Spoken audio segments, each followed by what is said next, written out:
Hello! Aujourd'hui je reviens enfin avec une vidéo DIY et pas des moindres puisqu'on va créer ensemble 3 objets venus tout droit de l'univers d'Harry Potter. On commence donc par créer la fameuse baguette magique. Pour cela on va avoir besoin de 2 baguettes chinoises. On commence par découper l'une d'entre elles afin d'avoir une longueur réaliste pour la baguette une fois que les 2 baguettes chinoises seront collées. Car en effet, l'étape d'après consiste à coller avec de la colle à bois les 2 baguettes ensemble au niveau de l'extrémité la plus large. Une fois que la colle est sèche, on va former les petites décos qui ornent la baguette avec de la colle à papier mâché et du papier journal. Personnellement, j'ai fait des petites boules à l'arrière de la baguette et là où les 2 baguettes se rejoignent pour solidifier un peu la jointure. Une fois que le tout a séché, il suffit de peindre cette baguette en alternant différentes teintes de marron pour avoir un rendu assez réaliste. Et voilà donc le résultat. Donc vous pouvez vous amuser à jeter différents sorts à votre entourage ou bien vous contenter comme moi de l'utiliser comme décoration. À vous de choisir.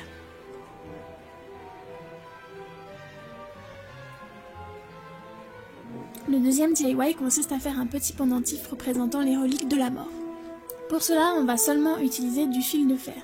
Alors on commence par former le triangle, rien de très difficile, avec une paire de pinces on plie le fil 3 fois et on rajoute ensuite la baguette qui part d'un des sommets pour arriver au milieu de la base du triangle.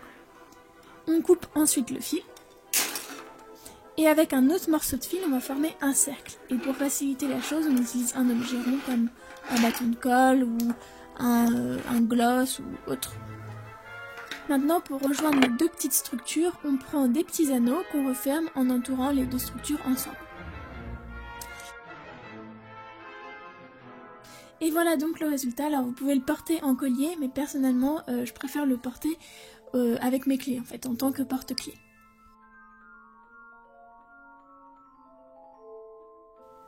Pour le dernier DIY, on va réaliser un vif d'or. Alors pour la base, on utilise de la pâte à modeler à cuire. Après l'avoir fait chauffer un peu entre nos mains, on vient former une boule.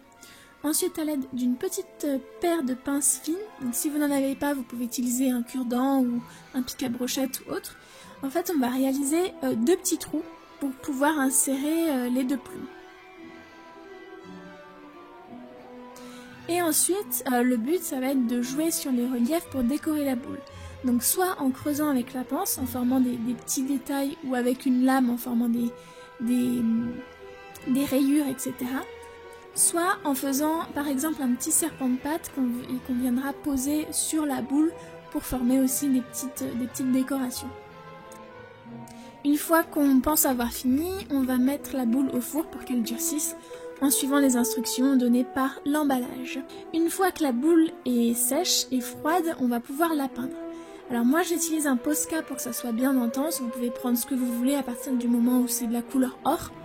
Et pour ajouter un peu plus de dimension, j'utilise une couleur un peu plus foncée sur les côtés. Et il reste donc à fixer les plumes à la boule. Pour ça il suffit de mettre de la colle dans les trous qu'on a formés au préalable et d'y glisser les plumes. Et voilà donc le résultat final.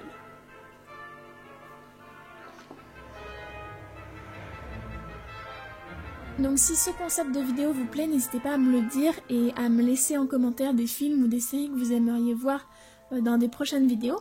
Et puis on se retrouve très vite dans ma prochaine vidéo ou bien sur Instagram. Bye!